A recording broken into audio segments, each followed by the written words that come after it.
There is wonder and adventure in the highest degree in most of the elements of this affair of being part of life in the universe. Wonder and adventure brought a man named Karl Renborg to China in 1915. Renborg is the smartest guy you've never heard of. An explorer of lands and ideas. He was a dreamer, and China brought him a vision. The vision was good health, achieved through a simple idea. Karl Renborg was one of the fathers of the vitamin age, and his story is full of struggle, love, ruin, faith, and triumph. By the time he was finished, Renborg had created the world's best-known food supplement, one that is still used today and adds quality to the lives of millions. Now, for the first time, some 80 years later, Karl's son has come to China with his own children to find his father's story. Yeah, Pudong is over here, and this was all open areas, I understand it. They will walk in Karl's footsteps. Oh, look over here, guys. Very, very similar.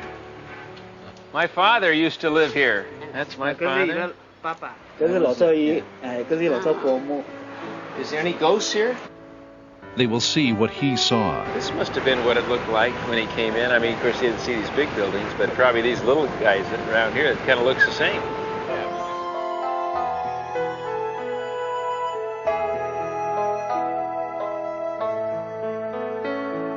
And Sam Renborg will better understand the man who would chase his dream at nearly any cost.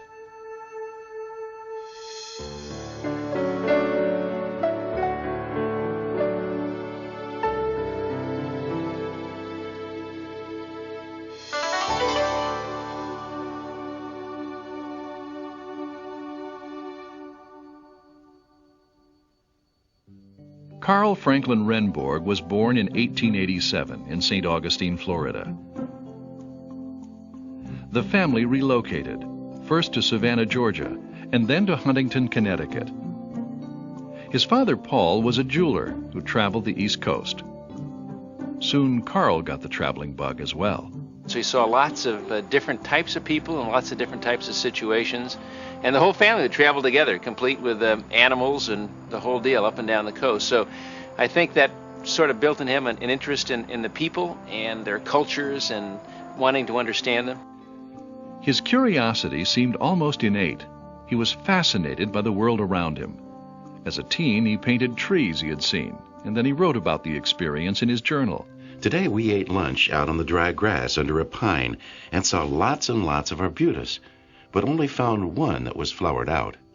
Typical for any teen, there were also thoughts about girls. He set down a code of conduct, guaranteed to make the ladies swoon. Notice details in a girl's looks, tastes, and frocks, and at some far future time, compliment her on them. Use but 2 fingers to help a lady into a car or cab, and mind, no pushing. Make up to the little sisters and all small girls. You may be able to lord it over them when they are 10 and you are 20, but someday, when they are 20 and you are 30, the tables will be turned, and they don't forget.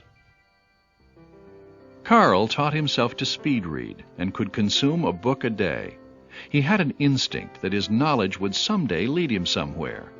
By the time he was 20, Karl was quoting Confucius in his diary, saying, "The expectations of life depend on diligence, and the mechanic that would perfect his work must first sharpen his tools." One of his favorite sayings was, life is kind of like a spiral staircase, and as you go up the staircase, your vision expands, your horizon expands, and he felt the same way about knowledge. So he was interested in absorbing all this knowledge, and once you had it, then you were able to do something with it. He spent a semester and a half at the University of South Carolina studying chemistry, biology, and acting. But the bottom line was that he was bored. Karl wanted adventure. He had always had an interest in Asia, and in 1915, he took off for China. He was interested in Chinese culture because it was so different from the culture that he had. He loved to travel. And I think China was the furthest place away from the United States that he could go.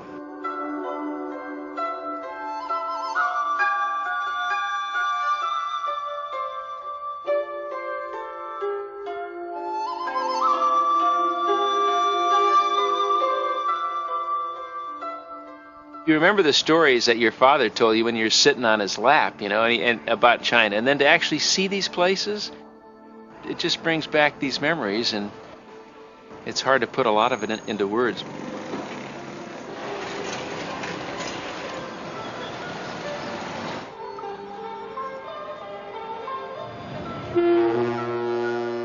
When Carl arrived in Shanghai, he was greeted by an intoxicating energy. They were a mass of people swarming, the people carrying baggage, the people bringing things to restock the boats, people trying to sell goods to the foreigners arriving, people begging. So it was a completely different experience from anything Carl would have ever seen before. Europe was engaged in World War I at the time. For Europe's rich, Shanghai was a favorite getaway, the jewel of the Orient, full of foreign intrigue and cosmopolitan ways. Many expatriates, like Carl, lived in little enclaves governed by their own law. They lived like royalty, with opulent quarters and servants. Carl, who had landed a job selling milk products for Carnation, enjoyed these luxuries too. I think they had like 10 servants. The one that always used to tickle me was the servant who was just solely in charge of taking care of the goldfish, and they would clean the goldfish by hand in those days, and that was this person's job.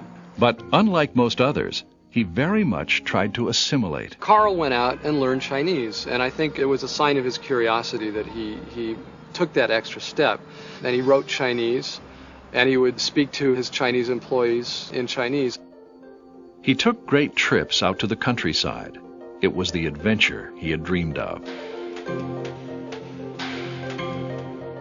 He also studied Chinese philosophy in his spare time. He immersed himself in history and culture. He embraced it all. He embraced the religions. He embraced everything that he saw, and he put it into this brain of his, which kind of digested it. Now, the old world structures of Carl's day merge with modern glass and steel. There's 140. 142. 142. It was in this old expatriate community where Carl lived with his first wife, Hester Hawkes.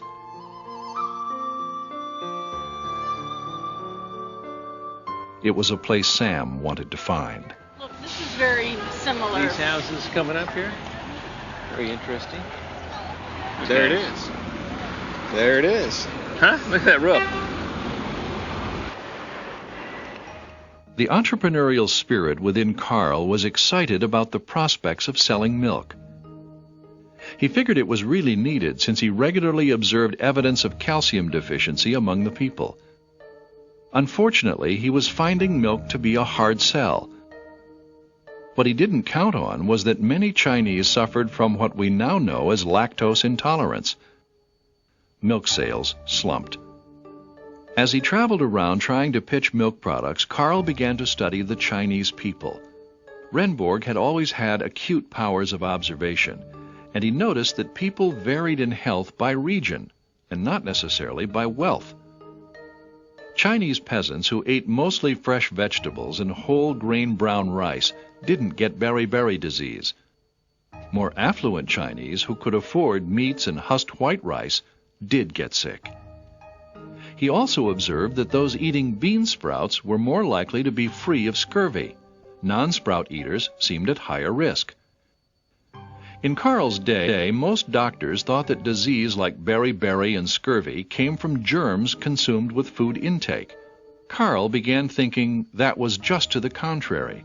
It wasn't what was in the food, it was what wasn't in the food that led to disease. Something essential to human health, he figured, was missing. He knew he'd done no scientific study of the nutrition in Chinese diets. He was also aware of the many complicating factors that might have been causing disease. For example, waste was dumped everywhere. A trip down the Grand Canal, where villagers got their water, brought him past floating animal carcasses. He learned that the poor water supply was why the Chinese prefer tea. The water is boiled. But despite all he saw, he still had the gut feeling that food was central to health.